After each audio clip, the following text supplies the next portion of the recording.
ये बच्चों चलते हैं मेंटल मैथ कक्षा 8 के एक नए अध्याय पर। और अध्याय का नाम है बच्चों राशियों की तुलना। ठीक है, बहुत ही ज़्यादा इम्पोर्टेंट है, महत्वपूर्ण है सभी बच्चों के लिए। और ये चैनल मैंने बच्चों स्पेशल हिंदी मीडियम के बच्चों के लिए बनाया है, तो प्लीज़ आप इसे देखें, सीखें और दूसरों को सिखाएं। उस चैनल को शेयर कीजिए जो भी हिंदी मीडियम में बच्चे पढ़ते हैं।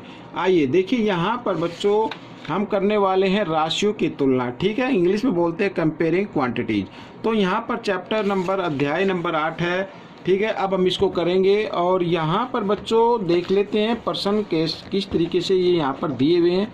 ये देखिए, यहाँ पर इन सभी प्रश्न को हम सॉल्व करने वाले हैं। यदि 4, 6, 8 और x समानुपाती हैं तो x का मान बताएं बच्चों। ठीक है, इस क्वेश्चन को, इस अध्याय के क्वेश्चन को हम सभी को करेंगे, लेकिन आपको कुछ फॉर्मूले भी, सूत्र भी याद होने चाहिए। ठीक है, हम उनको साथ साथ बताते जाएंगे। आइए करना शुरू करते हैं।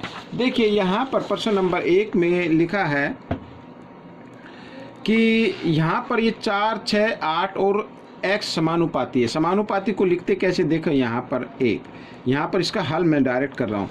देखो 4:6 और बराबर 8:x, इसको बोलते हैं समानुपाती। ठीक है, तो अब क्या करना है बच्चों, इतना लिखने के बाद आपको करना है, ये जो यहाँ पर ये है ना, ये और एक ये देख रहे हैं बाह्य। ठीक है, बाह्य पदों की गुणा और ये जो अंत पद हैं इनकी गुणा हम करते हैं। देखिए, जैसे बाह्य पदों की गुणा 4 की x के साथ होगी, तो 4 गुणा x बराबर और 8 गुणा 6, इस तरीके से। ठीक है, x का मान निकालना है। आइए मैं इधर ही इसको बढ़ा लेता हूँ। तो x बराबर 8 गुणा 6, और क्योंकि यहाँ 4 x 7 गुणा के रूप में है, इधर आकर ये भाग के रूप में आ जाएगा इस तरीके से। तो 4 से भाग कर देंगे, 4 एकम 4, 4 दूनी 8, तो 6 गुणा 2 हो गया 12। तो x का मान कितना आ गया बच्चों, 12 आ गया। ये आपका उत्तर बन गया। ठीक है, अब हम करेंगे प्रश्न नंबर 2। इसका भी मैं हल लिख लेता हूँ प्रश्न नंबर 2 का। यहाँ पर ये देखिए लिखा है 2:5 को प्रतिशत में बदलिए। ठीक है, इसे आप रेशो भी बोल सकते हैं, 2 बिंदी देख रहे हैं ना, या अनुपात। तो 2:5 को प्रतिशत में बदलना है। तो 2:5 इसको बदलना है प्रतिशत में। और बच्चों मैं आपको बताऊं एक चीज़ और, कि देखो जो अनुपात से आगे संख्या होती है उसे तो हम लिखते हैं अंश, और अनुपात के जो पीछे नंबर होता है उसे बनाते हैं हर। और किसी भी नंबर को प्रतिशत में बदलने के लिए गुणा 100 कर देना है आपको। कोई भी नंबर हो, अगर ये कहा जाए कि इसको प्रतिशत में बदलिए, तो उसके गुणा में 100 कर दो। ठीक है, आप यहाँ पर 100 के नीचे 1 मान सकते हैं। अब देखो यहाँ पर गुणा में हर से अंश कट जाते हैं, भाग हो जाते हैं। तो 5 एकम 5, 5 दूनी 10, 0 की 0। तो यहाँ पर 20 गुणा 2 आ गया। 20 गुणा 2, 20 को 20 दूनी 40, तो 40% आ गया बच्चों। यहाँ पर ये जो लिखा था 2:5, इसको प्रतिशत में बदला तो 40% आ गया। ठीक है बच्चों, ये प्रश्न भी आपका हल हो गया। अब हम करेंगे तीसरा। यहाँ पर देखिए, यहाँ पर लिखा बच्चों, यदि 200 का 15% बराबर x। ठीक है, मैं लिख लेता हूँ एक बार इसको। तो 200 का 15% बराबर x का लिख लेते का 10%। ठीक है, यानी लिखा 200 का 15% और x का 10% बराबर है, तो x का मान ज्ञात कीजिए। आइए करना शुरू करते हैं, बहुत ही आसान है। देखिए 200 का के लिए गुणा का निशान लगाए, 15% का मतलब होता है 15/100। किसी भी नंबर के आगे प्रतिशत लिखा हो तो उसका मतलब उसके बटे में 100 कर देना है। तो x का के लिए गुणा का निशान, फिर 10% का मतलब 10/100। ठीक है, इस तरीके से करना है।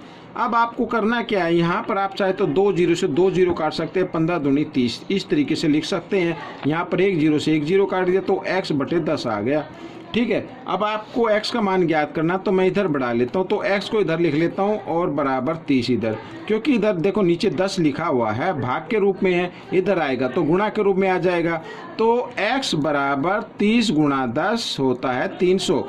तो बच्चों ये प्रश्न आपका हल हो गया। अब हम करेंगे प्रश्न नंबर 4। ठीक है, तो यहाँ पर बच्चों दिया हुआ, देखो मैंने रुपये 5000 में से 30% खर्च कर दिए, मेरी बचत बताइए। अब रुपए कितने हैं बच्चों, यहाँ पर 5000 रुपये। ठीक है, और यहाँ पर खर्च कितने किए हैं, वो लिखा 30%। तो बताना है बचत कितनी होगी। बचत तो 70% होगी। कोई भी नंबर होता है बच्चों, उस नंबर का मतलब होता है कि वो 100% होती है। जैसे 5,000 रुपये ना, तो इसका मतलब 100% है, क्योंकि इसी को हल करना है। तो इसमें से खर्च किए हैं कितने, 30%। तो बचत कितनी हुई, 70%। अगर ऐसे भी नहीं करते तो खर्च निकाल लीजिए, ठीक है। तो 5,000 का 30% निकाल लेते हैं। 30% का मतलब होता है 30/100। तो बच्चों एक जीरो से ये जीरो काट दी, एक जीरो से ये जीरो काट दी हमने, ठीक है। अब यहाँ पर आया कितना, 3 पंजे 15, ठीक है। और 2 जीरो है तो 2 जीरो लगा दी। तो बच्चों ये 1,500 रुपये हो गए, यानी 1,500 रुपये क्या हो गए, खर्च हो गए।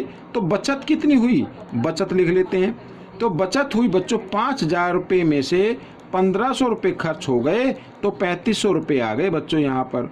तो ये बच्चों बचत हो गई। ये आजकल ये साइन चलता है, ये वाला नहीं चलता। कोई नहीं, आप ये लगा रहे हैं, कोई दिक्कत नहीं है। तो बच्चों ये प्रश्न 4 प्रश्न हल हो गए हैं।